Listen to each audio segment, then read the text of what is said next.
Abram a palavra de Deus no livro do Evangelho de Lucas. Evangelho de Lucas, capítulo 4. Quando Jesus, no início do seu ministério, retornou a Nazaré, cidade onde fora criado, e entrando na sinagoga, foi-lhe dado o livro do profeta Isaías. E aqui ele vai ler o livro do profeta Isaías, no capítulo 61, do versículo 1 ao 3.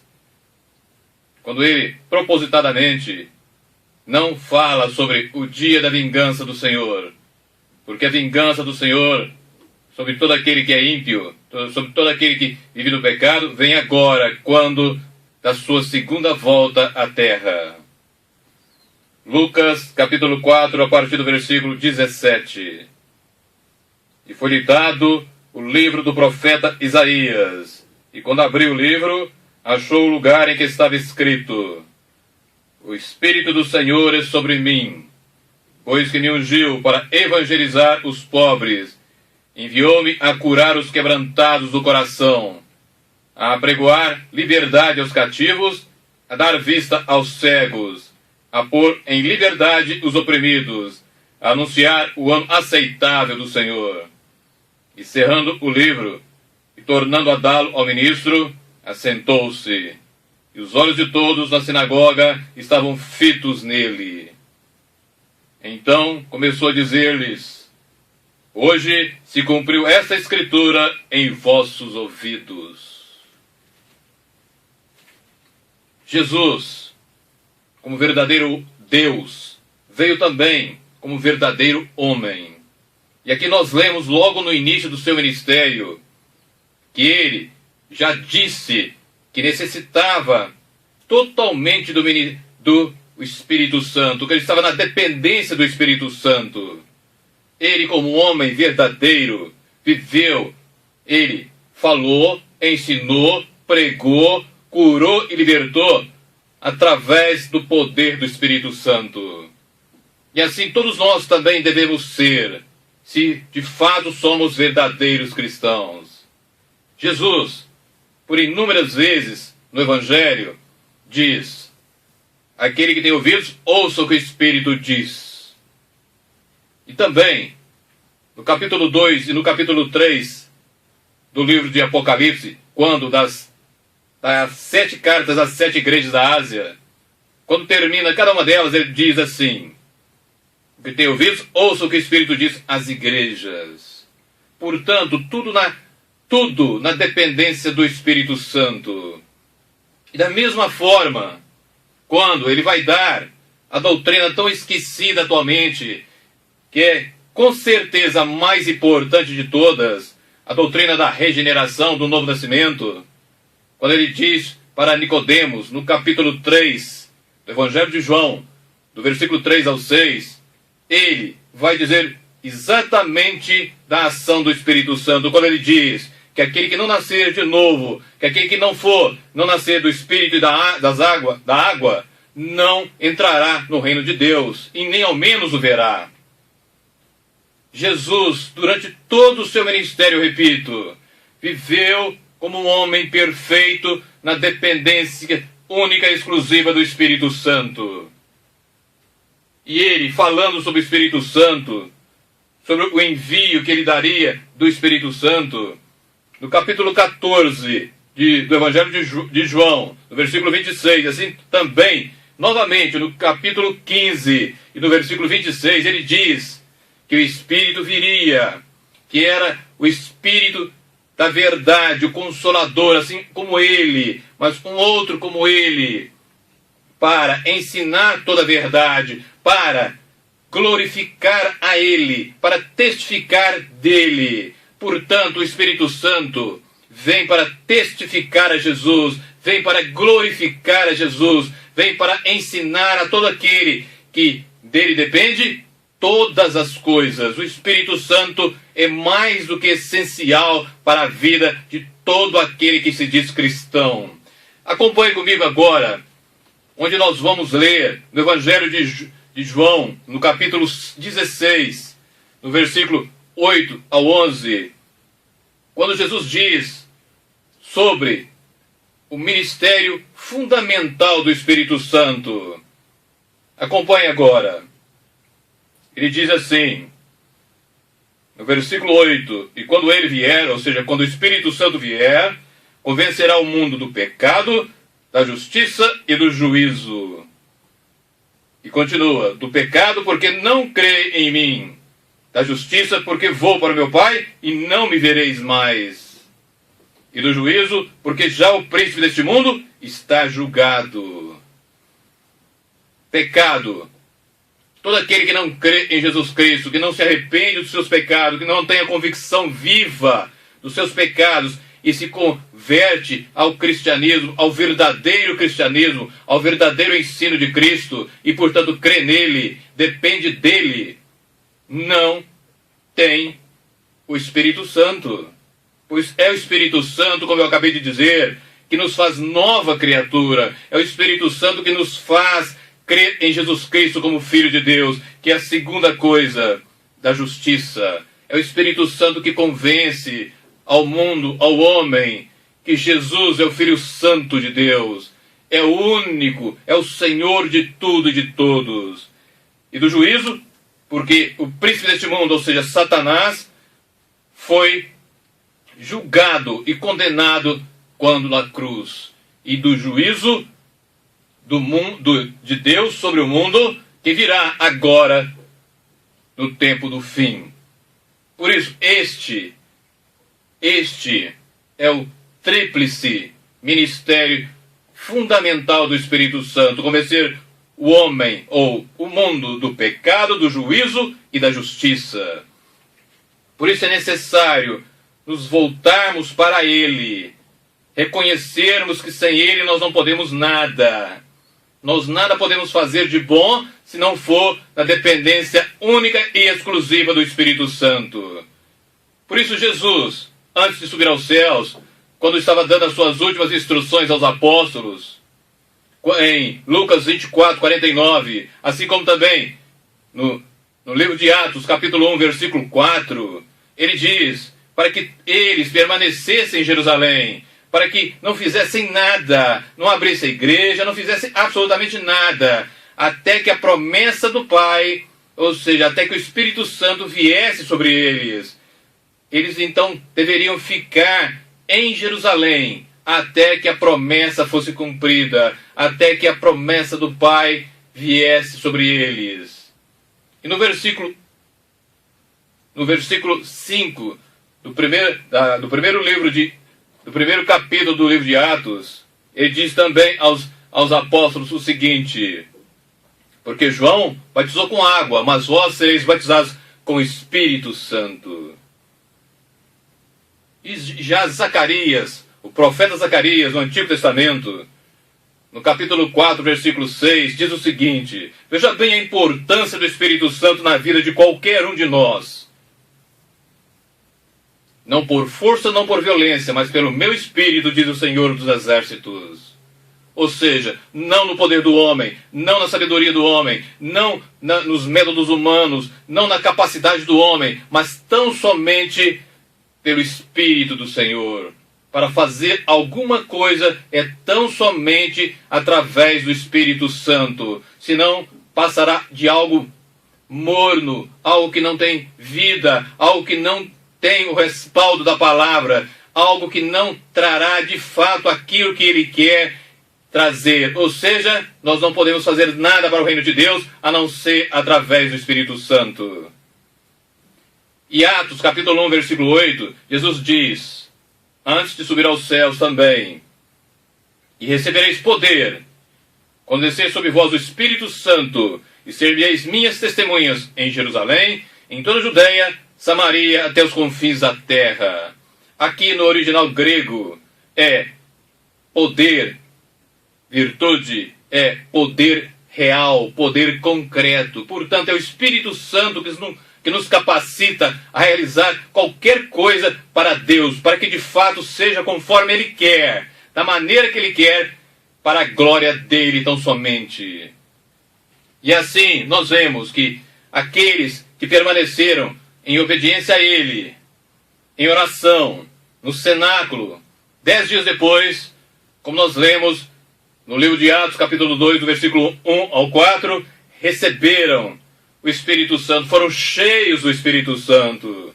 E de tal maneira eles foram que Pedro, quando realizou o seu primeiro sermão, aqueles que lá estavam e que ouviram, e nós lemos isso em Atos 2, versículo 37 e 38, eles compungiram-se em seus corações, ou seja, contristaram, tiveram a convicção de pecado, e se voltaram para eles, para os apóstolos, perguntando: irmãos, o que nós faremos? E Pedro e os apóstolos dizem: arrependei-vos dos vossos pecados, para que vocês sejam batizados no nome de Jesus Cristo, e recebereis o dom do Espírito Santo. Veja bem, e não é só para eles, é para todos nós que cremos, para todos aqueles que de fato são verdadeiros cristãos, que se convertem, que se arrependem dos seus pecados e voltam para Deus e acolhem a palavra viva do Deus vivo. Por isso nós precisamos, como nunca, ver isso, porque o Espírito Santo, se você lê o livro de Atos, é uma presença constante na igreja de Atos. Constantemente ele estava protegendo, orientando, conduzindo, seja através de Pedro, seja através de Paulo, de Estevão, de Filipe. Todos eles recebiam do Espírito Santo a confirmação daquilo que falavam através dos sinais, através dos prodígios, através dos milagres, que era como que uma estratégia de Deus para autenticar aquilo que foi pregado, aquilo que foi ensinado. E agora, acompanhe você comigo na carta aos Romanos, capítulo 8. A carta aos Romanos, no capítulo 8, traz uma teologia profunda sobre o Espírito Santo. Por isso eu quero compartilhar alguma coisa com os irmãos que estão aqui. E com todos vocês que vão me ver. Carta aos Romanos, capítulo 8, a partir do versículo de número 9. Veja bem, olha o que a palavra de Deus nos ensina. Vós, porém, não estáis na carne. Veja bem, se você é realmente um cristão verdadeiro, você não vive segundo a carne, você não vive na prática contínua do pecado. O pecado tem que ser um acidente na vida de um cristão. Vós, porém, não estáis na carne, mas no Espírito Santo. Se é que o Espírito de Deus habita em vós. Novamente, se. Portanto, se você é realmente um cristão, você não está na carne, você está segundo o Espírito, porque ele habita em você. Mas se alguém não tem o Espírito de Cristo, esse não é dele. Ele pode dizer ser, mas não é de Cristo, não é de Deus. E se Cristo está em vós, o corpo, na verdade, está morto por causa do pecado, mas o Espírito vive por causa da justiça. E ele continua: e se o Espírito Santo daquele que dos mortos ressuscitou a Jesus habita em vós, aquele que dos mortos ressuscitou a Cristo também vivificará o vosso corpo mortal pelo Espírito Santo que em vós habita. De maneira que, irmãos, somos devedores não à carne, para viver segundo a carne. Porque se viverdes segundo a carne, morrereis. Mas se pelo Espírito mortificardes as obras do corpo, vivereis. E ele termina o seu raciocínio dizendo, no versículo 14, porque todos os que são guiados pelo Espírito de Deus, esses são filhos de Deus. Eu vou repetir. Porque todos os que são guiados pelo Espírito de Deus, esses são filhos de Deus. Veja bem o ensinamento. O Espírito Santo é algo poderoso. É a terceira pessoa da Trindade. E Ele quer estar conosco numa intimidade profunda a cada dia, a cada momento, mais intimamente conosco, nos protegendo, orientando e conduzindo nessa terra. Para que de fato façamos a vontade do Pai e glorifiquemos a Jesus Cristo. E não podemos deixar de falar o que está na primeira carta aos Coríntios, capítulo 12. 12, do versículo 7 ao versículo 11. Quando das manifestações do Espírito Santo, ou os dons espirituais. Porque a palavra de Deus diz assim, capítulo 12, da primeira carta aos Coríntios, do versículo 7 ao 11. Mas a manifestação do Espírito é dada a cada um para o que for útil. Para o que for útil. Aí ele continua. Porque a um pelo Espírito é dada a palavra de sabedoria, a outro a palavra da ciência, do conhecimento, da revelação. Pelo mesmo Espírito, a outro a profecia, a outro os dons de curar, a outro o poder de realizar maravilhas, a outro a fé. A fé, não esta fé que você crê ao atravessar a rua, mas não, a fé poderosa, a fé que procede do Espírito Santo, o dom da fé. E ainda, a variedade de línguas, a oração em línguas, a interpretação das línguas e a interpretação o discernimento dos Espíritos. Esses são os 9 dons relatados ou alistados na primeira carta aos Coríntios, capítulo 12, do versículo 7 ao 11. E no final, no versículo 11, ele diz o seguinte, veja bem. Mas um só e o mesmo Espírito Santo opera todas essas coisas. Agora guarde isso no seu coração. Repartindo particularmente a cada um como quer. É soberania de Deus. É Deus que dá. Não é o homem que tem. É Deus que dá. E cada um é responsável pelos dons que Deus dá. Porque ninguém tem merecimento algum nos dons que Deus dá. E a maneira correta de usar os dons espirituais não é essa que você vê na grande maioria daqueles que se dizem cristãos atualmente, que estão fazendo verdadeiras abominações e aberrações em nome de Deus, em nome do Espírito Santo. Quando o Espírito Santo não está presente na vida de cada um deles, não está presente nessas igrejas que dizem ser de Cristo, mas não são. Mas não são. E a maneira correta, como eu disse, é vivendo esses dons, aplicando esses dons, conforme Paulo ensina no capítulo 13, segundo o caminho do amor, e vivendo o verdadeiro amor. O amor que está tão bem descrito neste capítulo, e Jesus nos ensinou a vivê-lo. Por isso é necessário que nós estejamos vivendo isso e aplicando na nossa vida. Porque em Gálatas, capítulo 5, versículo 22, eu preciso ler isso para os irmãos para que vocês entendam uma coisa também. Gálatas, capítulo 5, versículo 22. Nós vamos ler aqui. Mas o fruto do Espírito Santo, isso que tem que estar no nosso caráter, na nossa personalidade, o fruto do Espírito é amor, gozo, ou seja, a alegria espiritual, a alegria no Espírito Santo, paz, longanimidade, paciência, benignidade, bondade, fé, mansidão, temperança. E ele termina dizendo, contra essas coisas não há lei. E no versículo 25 ele diz, se vivemos no Espírito Santo, andemos também no Espírito Santo. Este é o segredo. Viver e andar segundo o que o Espírito Santo quer, pois ele está pronto para nos orientar desde que nos cheguemos a ele com um coração sincero, sabendo que nós dependemos dele para todas as coisas. E ainda, na carta aos Efésios, capítulo 5, versículo 18, nós temos um mandamento do Senhor, um mandamento seríssimo para cada um de nós. Ele diz assim, não vos embriagueis com vinho em que há contenda, mas enchei-vos do Espírito Santo. E aqui, no original, quando diz encher do Espírito Santo, está dizendo para que nós nos enchemos do Espírito Santo todos os dias, todos os momentos da vida.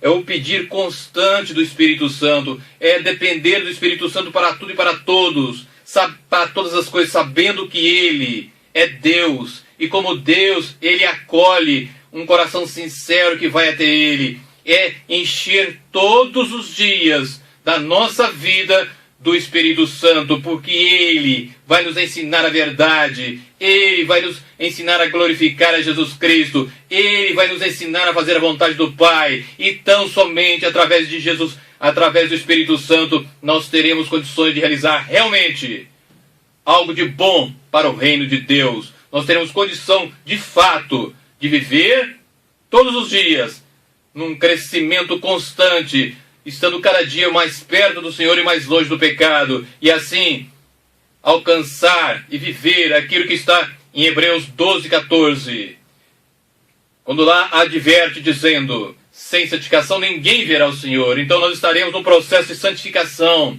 estaremos cada vez mais parecidos com Jesus Cristo, como a primeira carta de João, capítulo 2, versículo 6 diz: aquele que está nele deve andar também como ele andou, como Jesus Cristo. Seremos então verdadeiros cristãos, para a glória única e exclusiva do Pai, o Senhor de tudo e de todos, o eterno Deus, que em seu amor infinito enviou Jesus Cristo para cada um de nós, para que pagasse a Ele tudo aquilo que nós devíamos. E, portanto, nós teremos que viver numa profunda gratidão para com Deus.